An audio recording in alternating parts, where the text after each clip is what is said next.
talk about dyslipidemia. Dyslipidemia is when someone has abnormal levels of lipids in his blood. People with dyslipidemia have a higher risk of developing atherosclerosis. What are lipids? Lipids are the molecules that provide energy for the cells and enable it to function. Lipids include the bad cholesterol, which is low-density lipoprotein. It is bad because it can cause plaque to form in the blood vessels. The good cholesterol, the high-density lipoprotein cholesterol, it can help to remove LDL from the blood. The triglycerides, which develops when calories are not burned right away and are stored in the fat cells. Okay, so symptoms. If you can't detect it straight away, like it's not like you'll have a fever when you have this condition straight away. It's only present in severe cases, because in severe cases you develop atherosclerosis and you get these symptoms because your blood vessel is blocked, there's a misfunction, blah blah blah. The symptoms of atherosclerosis, as you may know from before, is dizziness, pain and tightness in the neck and back, chest pain near the heart, leg pain, probably your blood can't reach your leg, and vomiting. Okay, so there's mainly two types of dyslipidemia, primary and secondary. Primary is basically due to genetic factors and it's inherited. You can't control any of that. You have bad genes. I don't even know what to say. Unlucky. Like there's a misfunction in your genetics that makes you not like, it's either that you can't use the calories properly, there's something wrong. And secondary dyslipidemia, this is the one that you have to take care of and that it doesn't happen to you. It's your lifestyle it's either lifestyle or medical condition. Let's say for an example you have diabetes, for an example, and your blood can't take, your cells cannot take the energy that it needs. The energy will continue moving in the blood, and therefore you have dyslipidemia. Does it like ruin your you mean like ruin metabolism? You don't use up the energy, or you don't absorb the energy? Metabolic syndrome, diabetes, any condition that would like have excess fat, that would lead to having excess fat in the blood. The blood. Like diabetes, like metabolic syndrome, like renovascular disease, anything.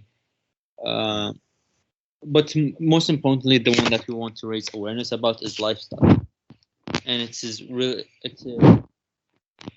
important as you age up, because yeah, so far all of the diseases you listed, there is been a common factor of lifestyle being a major cause. Yes, 100%. You could kind of say it's kind of an awareness campaign. But lifestyle factors do really factor in your health, and you just need to make sure that you're on the safe side. You'll regret it later as you age up, because you won't be able to do all the things that you can do now. So it's really important. Although I am a victim of this, I don't include myself out. I eat a lot, but still, like we can do whatever we like. All we can do is play our role. All right, next slide. All right, the causes of secondary, the lifestyle factors or the medical conditions that may lead to secondary, the things that we can't control or can't. There's some medical conditions that we can't control, but the main causes of secondary dyslipidemia is obesity. We know of this. I don't even need to talk about it. Diabetes, alcoholism. I don't think any of you guys have any problem with this, unless you do.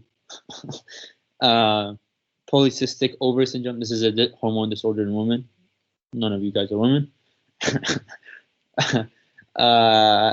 Metabolic syndrome.